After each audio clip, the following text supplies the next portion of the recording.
엎어버리면서 감사합니다. 인사하세요. 감사합니다.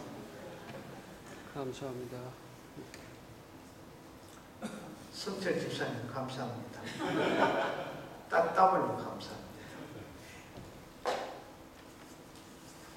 우리 집사님은 처음에 제가 왜 목사님 모셨다고 그랬어요. 나중에 보니까 집사라고 해서 제가 마음을 놨습니다. 오늘 이 말씀을 가지고 마지막 때 가정이 살아남을 연대라는 제목으로 내려놨습니다. 종말에 대한 예언은 2000년 전에 주님 오셔서부터 시작한 것이 지금까지 진행형입니다. 그런데 오늘의 지금이 가장 많이 심각하죠. 그리고 만물의 마지막 때라. 만물이 다 심각하지만 그 중에서도 가정이 가장 심각합니다. 오늘의 시대는 가정을 원하지 않습니다. 있는 가정도 질서가 부서지죠. 있는 가정도 질서가 깨져서 산산조각입니다. 그래서 손 위아래가 없습니다. 특별히 너는 높고 낮다, 너는 부모다 자식이다, 이런 순서가 없어져 버렸습니다. 우리 하나님께서 우주 만물을 창조하실 때 그 창조하심은 인간을 중심으로 창조했죠. 그리고 마지막에 인간을 창조하시고 생육하고 번성하고 땅에 충만하라고 저희들에게 맡겨놨습니다. 결국 이 세상 종말이라는 것은 무엇을 의미합니까? 가정에 대한 경고를 의미하는 것입니다. 이 무너진 가정이 살려면은 오늘 본문 8절에서 뭐라고 합니까? 무엇보다도 먼저 서로 뜨겁게 사랑하라라고 말씀합니다. 무너진 가정을 세우기 위해서는 먼저 서로 사랑하라.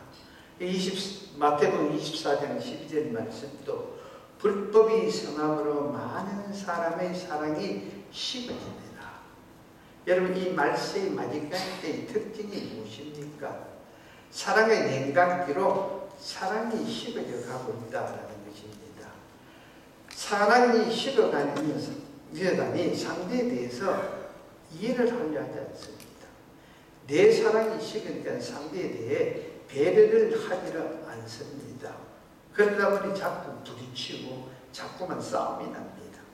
그래서 우리는 무엇보다도 서로 사랑한다는 일에 우선을 둬야 됩니다. 사랑이 식은 사회, 이 사랑이 식은 가정은 정말 무섭고 살벌합니다. 오늘의 현실이 우리들에게 말해주죠. 매스컴에서 들려지는 소리를 보십시오. 모두가 하나같이 상대를 적대시하면서 죽고 죽이는 것입니다. 사랑이 식고 나면은 사랑처럼 무섭고 살벌한 무기가 없죠. 사랑을 이용해서 할지 못할지 다 합니다. 사랑을 내세워서 뺏고 다 뽑아버리고 등을 돌립니다. 결국 이 사랑이 가장 무서운 무기가 되어버린 것이 오늘의 현실이라는 것입니다. 그래서 말세 사랑이 식으니 선착순으로 가장 많은 피해를 입는 것이 어느 곳이냐?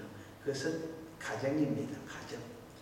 가정처럼 사랑에 예민한 영역이 없죠.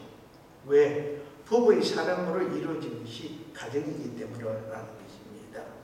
가정은 사랑이라는 토양에 뿌리를 두고 가족 구성이 이루어진 곳입니다. 그래서 말세 사랑이 식는 시대에 가장 치명적으로 타격받고 손해난 것이 어디냐 하면 그건 가정입니다. 이렇게 가정의 사랑이 무너지니 그 결과로 자연적으로 우리가 살고는 이 사회적으로도 상상을 초월한 사건, 사고가 평범하게 일어납니다. 아까 말씀드렸지 모든 매스컴을 통해서 일어나는 사건, 사고가 인간으로서는 상상할 수 없는 그런 사건, 사고의 영속입니다. 그래서 여러분 우리도 처음에는 그 사건, 사고를 듣고 볼 때는 어떻게 사람이 저럴 수가 있나 하면서 그것이 자꾸 우리 머리를 맴돌다고 지금은 웬만한 사건, 사고가 일어나도 뭐랍니까? 또 그런 일이 일어났구나. 또 그런 일이라고 평범하게 받아들이게 됐습니다. 그래서 여러분, 현대인의 사랑은 말세 사랑으로서 자신의 만족과 이익에 목적을 두고 있습니다. 결혼도 자기 만족의 수단으로 내가 원하면 할 수도 있고 원하지 않으면 안 할 수도 있다는 것입니다. 그래서 쉽게 연도하고 쉽게 헤어지기도 합니다. 여러분, 한국에 제가 목사님들하고 이야기를 하고 전화를 하고 그러면 300명 기준의 교회를 봐도 주일학교가 없답니다. 주일학교가. 우리 침례 김깁수 목사님 왜 전화하면서 목사님 주일학교 학생이 없어요. 그 교회가 한 400~500명 모이는데 주일학교 학생이 없어요. 왜 그러냐면 결혼들을 하잖아요. 그 결혼해서는 뭐합니까? 아이들을 안 낳죠. 부담스러워하고. 그리고 사는데 무서운 이야기죠. 자유가 없다고, 거치장스럽고.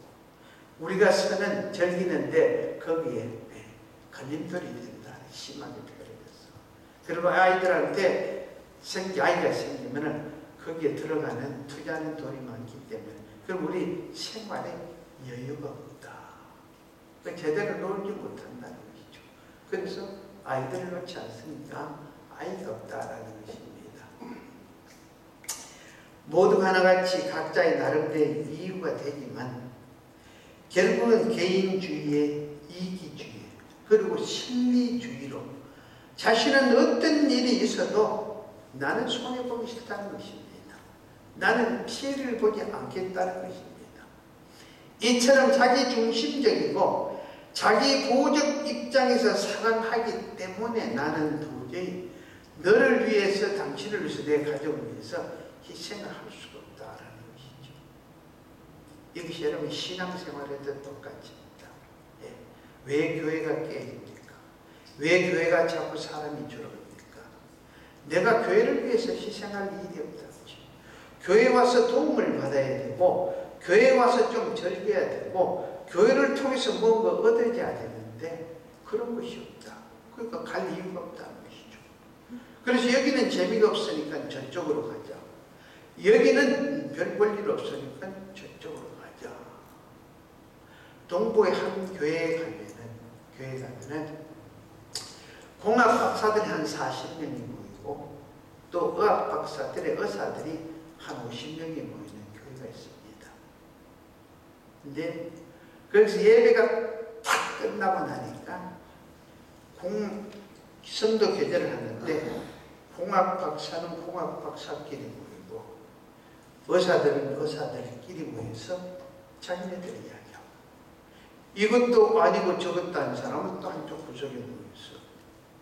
그래서 부흥 같은 부흥회가 끝나고 목사님 식사하면서 뒷짐을 주고 그랬대요. 나는 공학 박사 쪽에 갈까? 나는 의사 있는 데로 갈까? 아니면 그냥 저기 모임 데로 갈까? 그랬더니 그분이 누군가 김기령 목사입니다. 살벌하더래요. 그러니까 나는 박사기 때문에 나는 공학 박사기 때문에 나는 의사기 때문에 공학 박사도 있는데 가야지. 의사 있는데 가야지. 그게 하나님을 향한 섬김이다. 그게 결국 섬김이라는 건 무엇입니까? 사랑이에요. 사랑. 이것이 없더라라는 것입니다. 그래서 자기 중심적이면 자기 보호적 입장에서 사랑하기 때문에 도움이 안 되고 재미가 없으면 그래서 여러분 오늘의 가정도 자녀도 부모 형제도 쉽게 싫으면 떠나버리는 거예요. 교회 역시도 똑같습니다. 내 마음이 안 맞고 제가 여러분에게 하나 물어볼게요.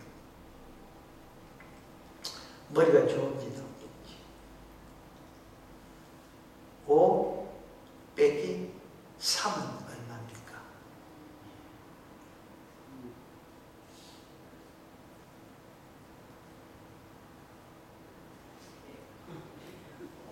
계산해봐야 얼마 나오는가 손에 적어가지고 5 빼기 3 얼마예요? 여러분들이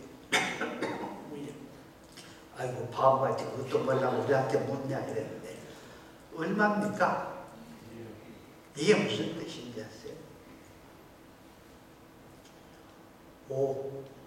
5에 할 것을 빼기 3 세 번만 생각하면 2가 뭡니까? 이해가 된다.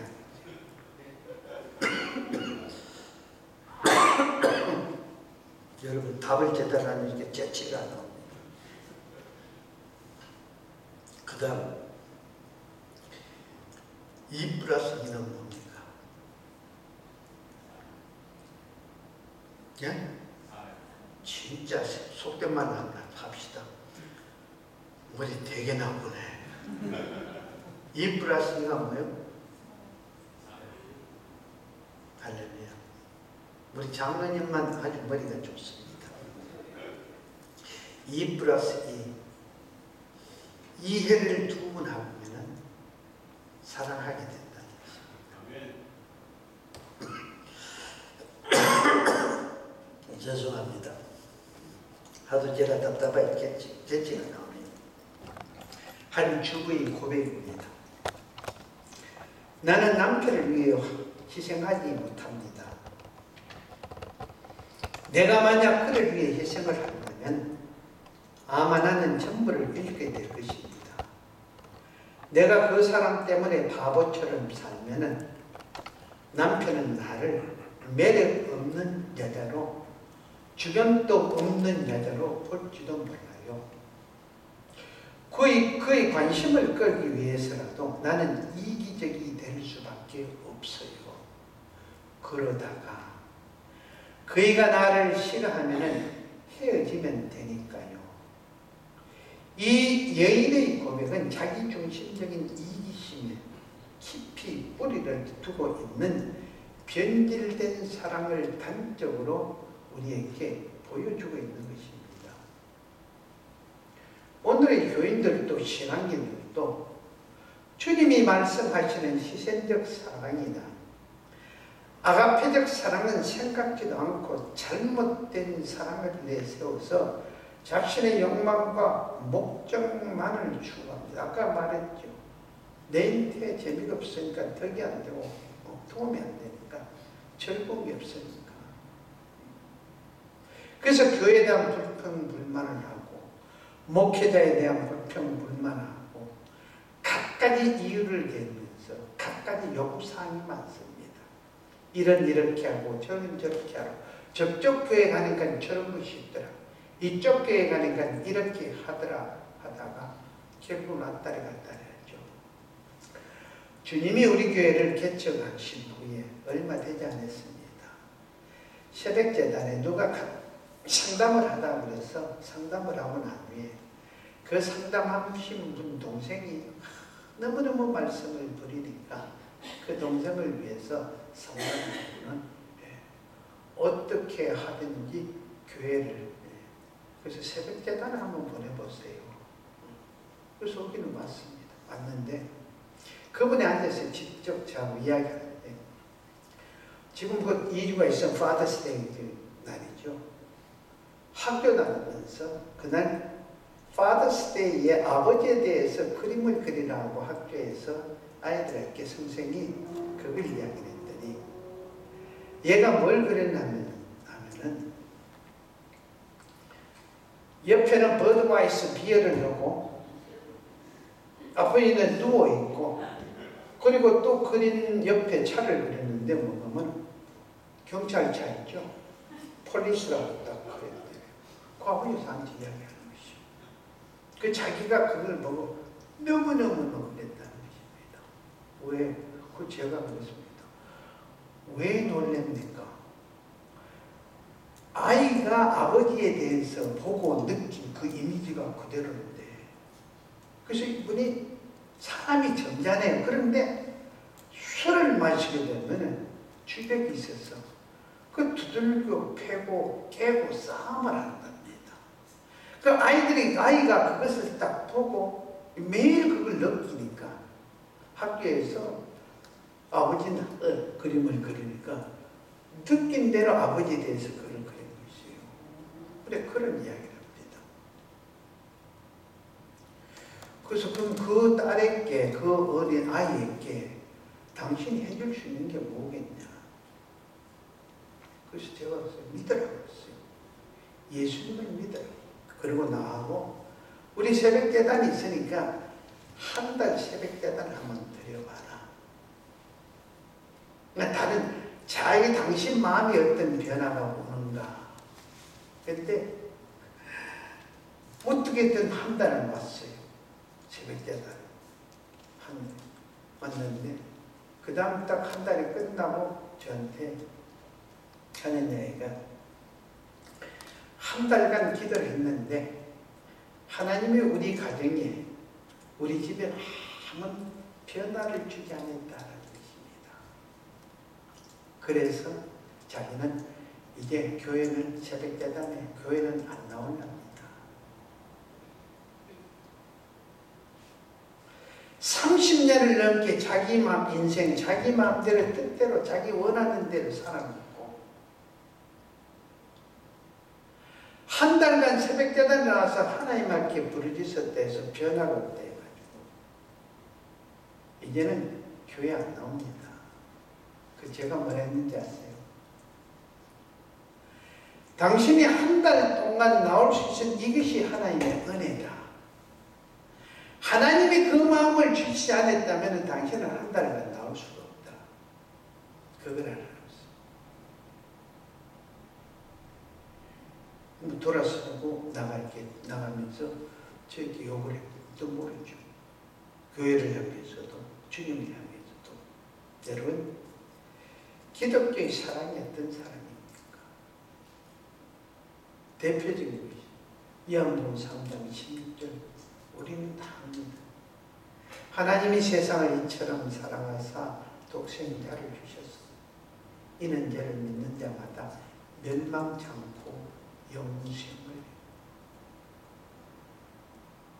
우리가 잘나고 똑똑해서 착하고 선해서 아니죠.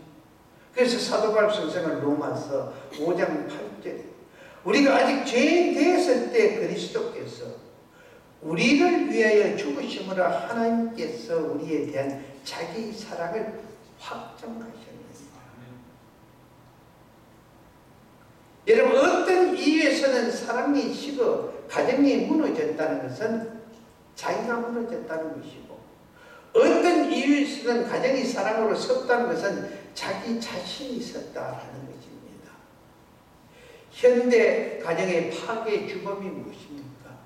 그것은 곧 말세 사랑, 곧 이기적이고 자기중심적인 사랑이기 때문입니다. 이기적임의 자기중심적 말세 사랑에서 가정을 지키며 승리할 수 있는 방법, 이기적이고 자기중심적이고 말세의 신앙에서 내가 섬기는 교회를 지키고 승리할 수 있는 방법이 무엇입니까? 그것이 오늘 본문 7절에 말씀하죠. 정신 차려서 근신하면서 기도하라. 마가복음 9장 29절에 기도 외에 다른 것으로는 이런 종류가 이런 이유가 나갈 수가 없다라고 주님께서 친히 말씀을 하셨습니다. 그래서 우리는 기도가 막히지 않게 언제나 어느 때나 깨끗하고 절제하는 마음을 가질 수 있게 주님 말씀을 우선으로 해서 살아야 되는데, 그 주님 말씀을 우선에 사는 삶이 무엇이냐? 오늘 9절에 뭐라 합니까? 서로 대접하기를 원망하지 말고 하고, 그리고 각각 은사를 받은 대로 하나님의 여러 가지 은혜를 맡은 선한 청지기 같이 서로 봉사하고, 그리고 마지막 절에 누가 말을 하려면 하나님의 말씀을 하는 것 같이 하고, 누가 봉사하려면 하나님이 공급하시는 힘으로 하는 것 같이 하라. 이는 범사에 예수 그리스도로 말미암아 하나님이 영광을 받으시게 하려 함이니 그에게 영광과 권능이 세세무궁하도록 있느니라. 아멘. 자기 이기심이나 자기 중심적 신앙생활은 자신의 마음을 더럽히고 절제하지 못하고 자기만을 알고 자기 욕심만 챙기고 자기 목적을 위해 결국 뭡니까? 떠돌이 생활하는 것입니다. 왜? 내 중심의 주님이었기 때문에. 내 중심의 주님이 주인으로 모시고 살지 않기 때문이다라는 것입니다. 이런 마음으로 어떻게 기도할 수 있으며 이런 마음으로 기도할 때에도 어떻게 주님께서 우리 기도에 응답을 해주시겠습니까? 그래서 야고보서 기자는 야고보서 4장 3절에 구하여도 받지 못하면 정욕으로 서르고 잘못 구하기 때문이다. 여러분 여기서 정신 차려 번진하라. 정신 차려서 번진하라 이 뜻이 무엇입니까?